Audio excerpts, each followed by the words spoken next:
Hey everybody, it's Will from Will's Fifth Quarter Special, host and creator here with you from Will's Fifth Quarter Special. It's another emergency Facebook Live edition when the fourth quarter buzzer sounds you turn to us for your fifth quarter, one, two, three, four, fifth quarter sports talk. I'm host and creator and owner of Will's Quarter Special, Will Farrell, joining you on a surprise Facebook Live. Surprise, guys, we're here. So the White Sox made two moves tonight, and I'm going to talk about each player, kind of how they fit in, and what might come up next. So bear with me. You can leave your comments on what you think about the moves, what you think they should do next, because there's still a lot of players available, a lot of trades they might make.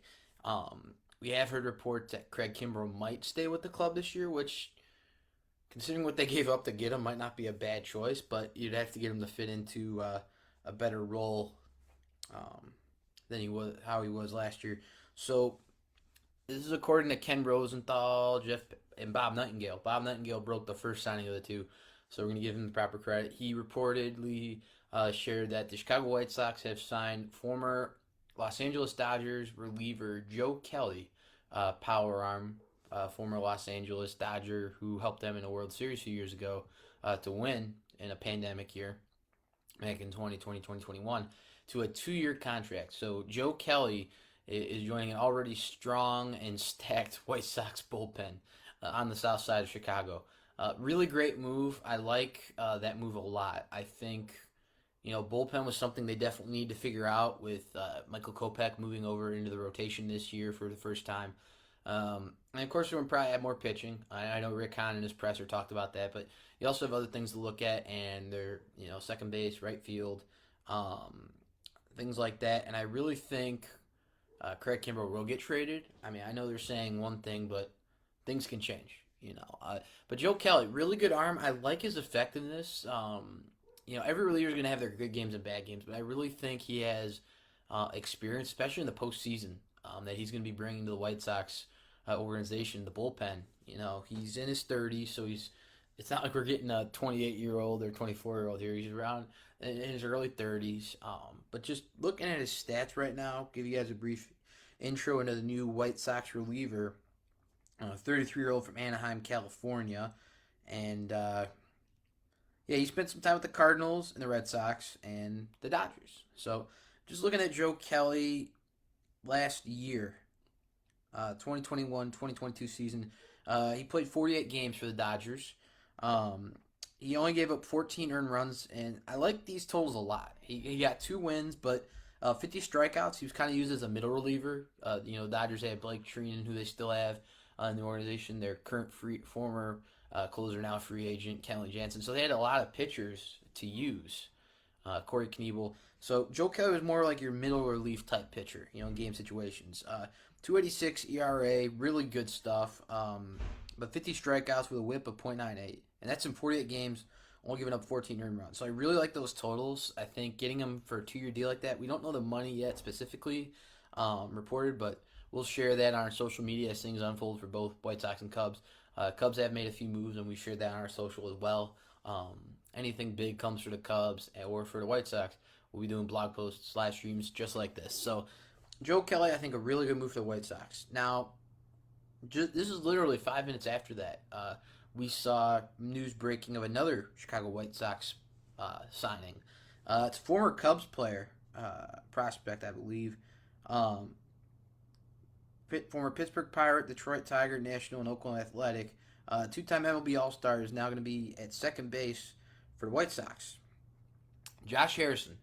This is a name that was floated out as a possibility for the White Sox last year before they made the trade for Cesar Hernandez. And I think he's a really interesting name. I didn't think of him as an option at first, just because you see other names out there. Second base is kind of hard to find. So I think Josh Harrison's a really good player, for his age and where he's at in his career right now. Just looking at the stats courtesy of Google right now. And that was reported by Ken Rosenthal of The Athletic. Really good baseball analyst and reporter.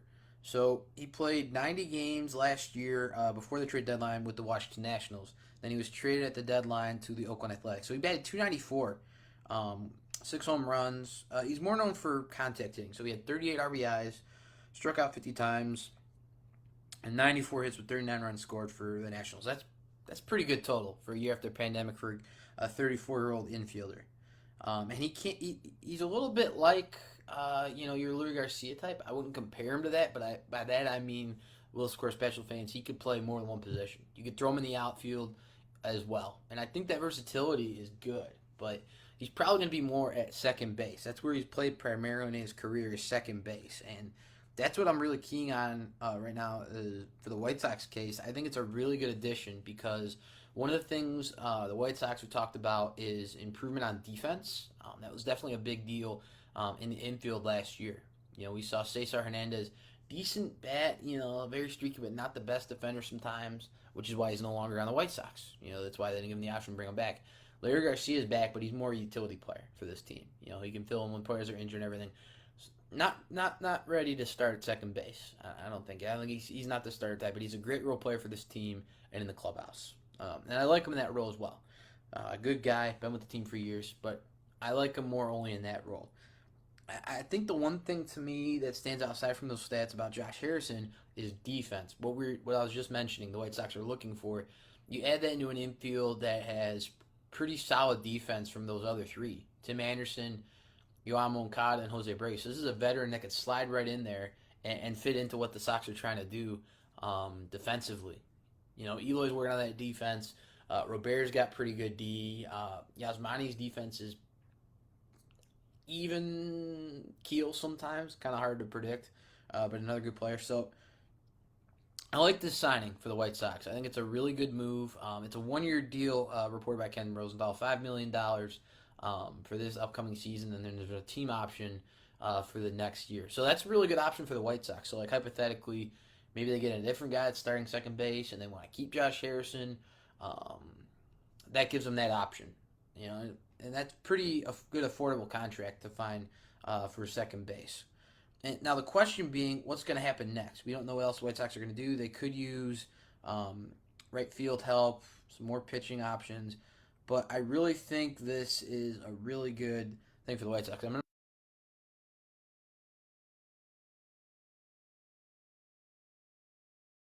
Sox are saying Kimbrel's going to be here. I do not think he's going to be here. I think he's traded before opening day because there's a lot of teams out there right now that could really use a closer type player, and that's what Kimbrel is. So with Kimbrel still on the roster, the White Sox have Liam Hendriks, Kendall Graveman, who you guys might remember before the lockout, we covered on our content in a blog post and on a live stream. If you're curious who that was, go ahead and check it out back in our archived content on YouTube channel and Will's Fifth Quarter Sports Talk, the official blog of WillsFifthQuarterSpecial.com. You can check out that webpage for this. Kendall Graveman was signed to a 3-year, $24 million deal before the lockout. And that goes along with now Joe Kelly, Aaron Bummer, and Garrett Crochet. So that's a really good bullpen. And I think I like how Joe Kelly's on a 2-year deal because it's really keeping pace with some of these guys. You still have Hendricks for a few years, including this year. Graveman as well, Bummer, and Crochet. But Crochet's eventually going to become a starter in a year or so. So I think those contracts really connect well together. It helps the Sox with an already strong bullpen build even more cohesiveness, gives them more options to play with. And I think this is really good for the White Sox right now. I do still think they need to make a lot more moves. There's a lot of free agents out there. Kimbrel's really good trade value. It's going to really help your payroll if you do want to go sign a Chris Bryant for right field or a Michael Conforto or trade for someone to play for right field. If I had to say Conforto, it would probably be because he's a lefty bat. I think he's a pretty good option.